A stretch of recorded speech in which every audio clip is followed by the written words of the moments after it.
આ વસ્તુ તો અંતરથી આવી છે કે છે કે એક વાર સાંભળતો ખરો પ્રભુ, આ વાત દેખાય છે પ્રભુ બંધ ને રાગ ને, તમે કહો છો કે આનો અનુભવ થાય અને એ રાગ આદિનો અનુભવ ન થાય, આ શું કહો તમે? આ શિષ્યનો પ્રશ્ન છે. જીવો ઉપર કહ્યો અનુભૂતિ અભેદ ને નિશ્ચય, એવા આત્માની અનુભૂતિ કેમ થઈ શકે? આવા આત્માની અનુભૂતિ કેમ થઈ શકે? કારણ કે આ બધું પડ્યું છે ને. વાત સમજાય છે કાંઈ? હા હા. પુણ્ય પરિણામ પાપ પરિણામ અસંખ્ય પ્રકારના પુણ્ય, અસંખ્ય પ્રકારના પુણ્ય ભાવ છે, પાપના અસંખ્ય પ્રકારના છે, દયા દાન વ્રત ભક્તિ આદિના અસંખ્ય પ્રકાર છે. પાપમાં પણ હિંસા જૂઠું ચોરી વિષય ભોગ વાસના એ પણ અસંખ્ય પ્રકારના છે. તો આવા અસંખ્ય પ્રકારના પુણ્ય પાપની હયાતી દેખાય છે. એમાં તમે કહો છો કે એનાથી રહિત અનુભવ કરવો, છતી ચીજ છે એમાંથી હવે મારે અનુભવ કરવો, શું કહો છો આપ? તમને હા હા હા. ત્યારે તેનું સમાધાન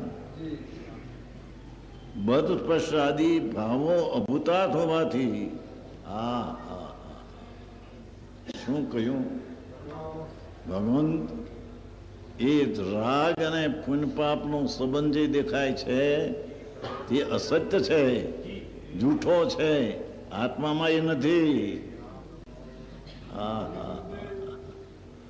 કે કહ્યું શું કહ્યું? બદસ્પર્શાદી ભાવો જૂઠા હોવાથી.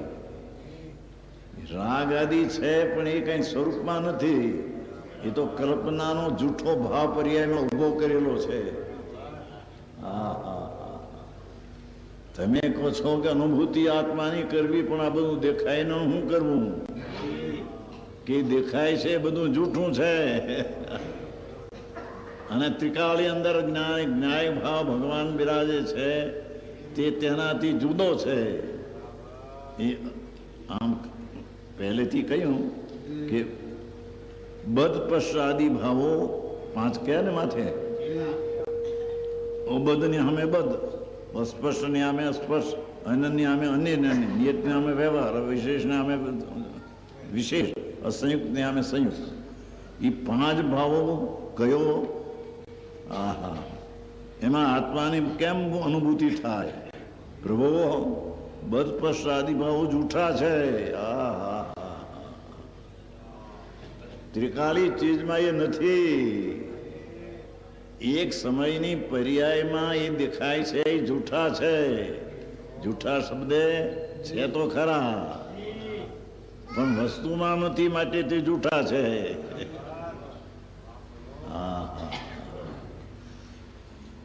આવી વાત છે. પર્યાયમાં છે, પર્યાયમાં નથી એમ નહીં. ન હોય તો અનુભવ હોવો જોઈએ, આનંદનો વિધન હોવું જોઈએ. ભગવાન તો આનંદ સ્વરૂપ છે. જો એની પર્યાયમાં પણ જો આનંદ હોય તો આ દુઃખનો અનુભવ ક્યાંથી આવ્યો? આ દુઃખ શું છે? આ શેઠાઈ ને રાજાએ ને દેવ ને બધા દુઃખી પ્રાણી છે. રાગ ને દ્વેષમાં અકળામણમાં અકળાઈ ગયા છે. એની એને ખબર નથી. એ દુઃખ છે, દુઃખ નથી એમ નહીં, પણ તે અભૂતાર છે, એટલે કાયમ ટકનારા નથી. કાયમ ટકનારું અંદર તત્વ જુદું છે.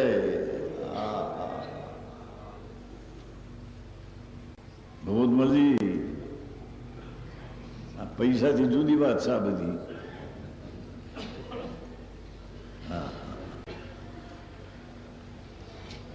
સમજા ઉપર કયો એ બદસ્પર્શ આદિ ભાવો જૂઠા છે, કાયમ ટકે એવા નથી. એક સમયની અવસ્થા છે. ધ્રુવ ત્રિકાળી એનાથી જુદો છે. ભગવાન સચ્ચિદાનંદ પ્રભુ ધ્રુવ, નિત્ય, સામાન્ય, એકરૂપ, એ બદસ્પર્શ ભાવથી ભિન્ન છે. બદસ્પર્શ ભાવ છે તે એક સમયના છે અને વસ્તુ છે તે કાળ અંદરથી જુદી પડી છે. સમજાય છે કે નહીં? ભાષા તો હાદી છે પ્રભુ. હા, ભાવ તો જે છે એ છે. તમારી ગાથા લખેલી છે તમે કે 14મી વાંચવી. બદસ્પર્શ આદિ જૂઠા છે તેથી અનુભૂતિ થઈ શકે છે.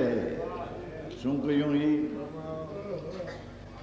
પુણ્યને પાપના ભાવ દયાદાનના વિકલ્પો એક સમયની અવસ્થા હોવાથી, કાયમ ટકતું નહીં હોવાથી તેને જુદા પાડીને અનુભવ થઈ શકે છે. કારણ કે કાયમ ટકતી ચીજ નથી. પુણ્યને પાપ દયાને દાન આદિ ભેદ જે વ્યવહાર છે એ કાયમ ટકતી ચીજ નથી. એ તો એક સમયની છે. એક સમયમાં રહી, બીજે સમય બીજા, ત્રીજે સમય ત્રીજી, પણ એમની મુદત તો એક જ સમયની છે. અને ભગવાન અંદર એનાથી ભિન્ન ટીકાળ પડ્યો છે.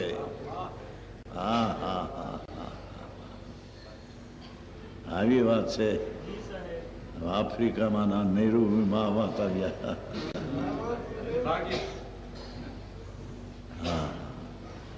કે છે કે એ અનુભૂતિ બદસ્પર્શ આદિ જૂઠા હોવાથી થઈ શકે છે. એ વાતને દ્રષ્ટાંતથી પ્રગટ કરવામાં આવે છે. એનો દ્રષ્ટાંત આપે છે.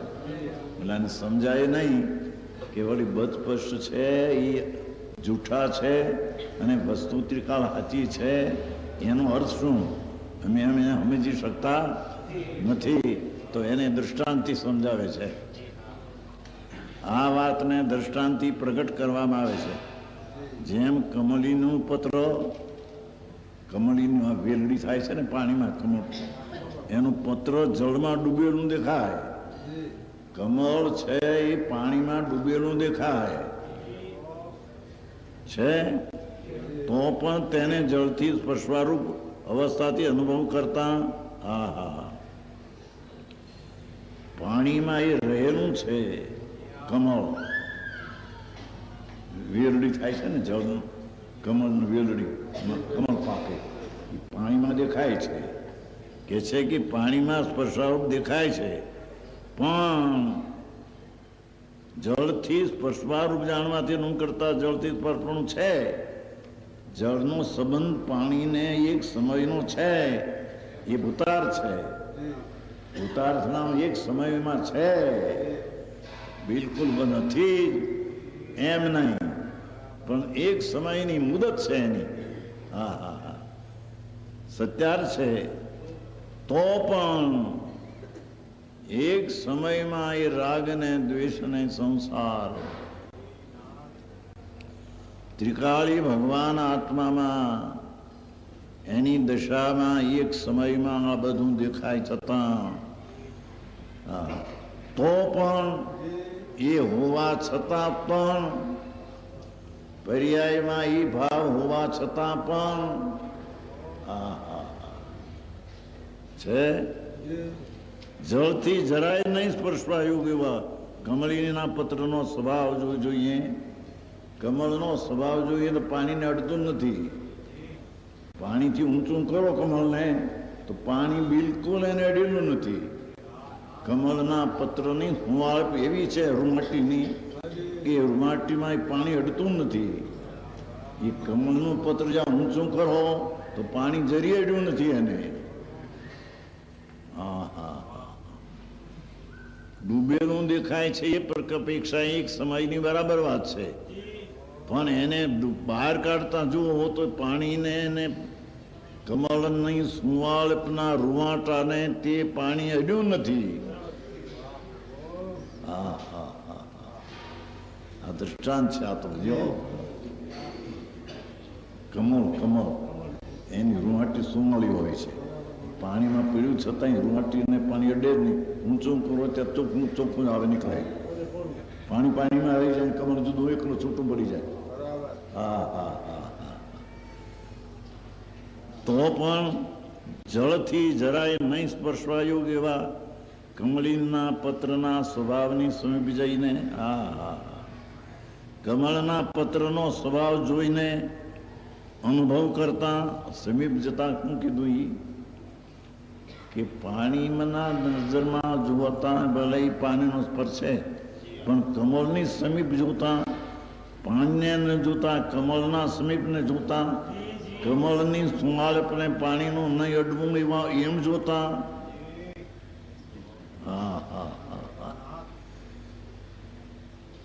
જળથી જરાય નહીં સ્પર્શવાયું એવા કમળીના પત્રના સ્વભાવની સમીપ જઈને એ શું કહ્યું કે એ કમળની અંદર પાણી દેખાય છે એ વર્તમાન પૂરતું ભલે છે, પણ તમે ત્યાં નજર તમારી પાણીમાં છે, પણ પત્ર ઉપર સમીપ નજર કરો, કમળનો પત્રનો સમીપ જઈને એટલે જળના લક્ષ્મણ છોડી દઈને કમળનો સ્વભાવ છે તેના સમીપ જઈને, તેનો સ્વભાવને સમીપ જઈને